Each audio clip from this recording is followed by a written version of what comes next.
Hello, right.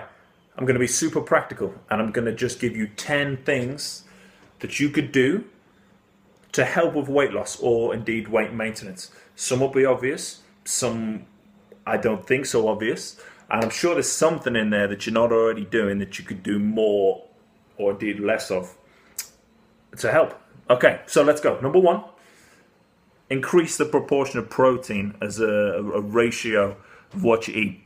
Yeah, so protein is less likely to be converted to fat than carbohydrate or fat are. Okay, and it's quite satiating. It keeps you full.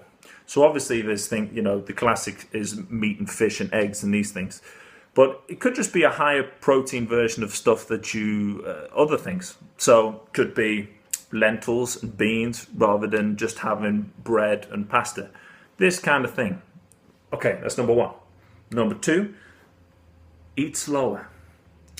So there's plenty of research there that's saying people who eat quickly are bigger, right?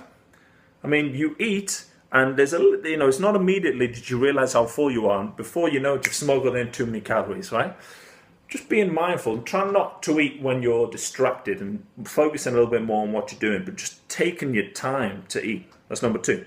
Number three, kind of similar in a way. When you go to the shop, focus on the shopping and the food, right? If you're doing something else, you're texting, you're reading something, you're on the phone, then your attention is not on the shop fully, right? And this means that you're vulnerable then to the nice cakes on offer and the sweets and the nonsense and the pizza, because as human beings we're wired to want that kind of food, right? And so that's taking advantage. Whereas you go with a list and you go and thinking about what you're doing, you're more likely to make better choices, right? That's number three. Number four, more fiber in the diet. So fiber is basically indigestible carbohydrate. You don't actually absorb much of it at all. Slows down digestion, again helps to keep you fuller longer, right? Positively associated with being healthy too. So obviously fruit and veg are high in fiber. This is where the brown version of carbohydrates of brown of the pasta or the bread or the rice, maybe rather than the white sometimes, is useful. So more fiber. Number five, avoiding hyper palatable foods. In other words, really high salt, sugar, fat, things that are like nicer than what you could get out of nature, right? They're just tricking your physiology, right? It's really nice. I like a chocolate cake or something. It really is, but it's like super nice. So you can accidentally smuggle in again a load of calories really quickly without getting full, right? Keeping that to a minimum.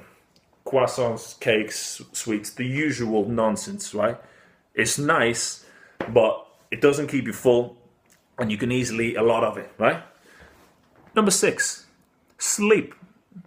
So there's research out there saying that if you sleep 8 hours rather than 5, for most people, that's better for your body composition, right? Less fat. So if you're only sleeping 6-7 hours less, I don't know, you have a dodgy routine, here's something, it's easier said than done, but there's someone to look at that can help, right? Getting a regular, everyone's different, but you're not going to be that far away from 8 really hours sleep. Ideally a regular time. Like I say, not easy necessarily, but someone that can help, and if you've not tried it, give it a go. Number 7, just increasing the time that you are standing up rather than sat down, walking rather than being still. A lot of the calories that you burn are not necessarily through deliberate activity, they're just through this thing called non-exercise activity. So, like I say, just doing housework, when you're stood up, when you're walking somewhere, you've got to burn energy to do it, right? Could you go for a walk on your lunch rather than sat down? Could you stand up rather than being sat down? These little things, can you add in a bit more activity to your day? Okay. Let's go number 8, liquid calories, right?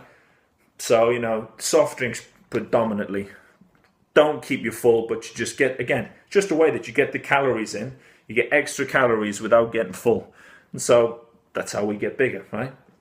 So trying to keep liquid calories to a minimum, mostly water, tea, coffee, I guess, was what would be my suggestions. Number 9, filling up on satiating foods, right? Things that keep you full. So you're looking at like potatoes, again, brown sort of carbohydrates, vegetables and fruit massively, and your protein sources, eggs, even porridge is quite filling, rather than your breakfast cereals and croissant and white bread and then the general rubbish that I mentioned earlier. Okay, just because you don't crave the food as much then, because it keeps you fuller longer for less calories, then that's kind of the ideal, isn't it, for weight loss. Last one, number 10. Now obviously, to do some exercise is good for you, yeah?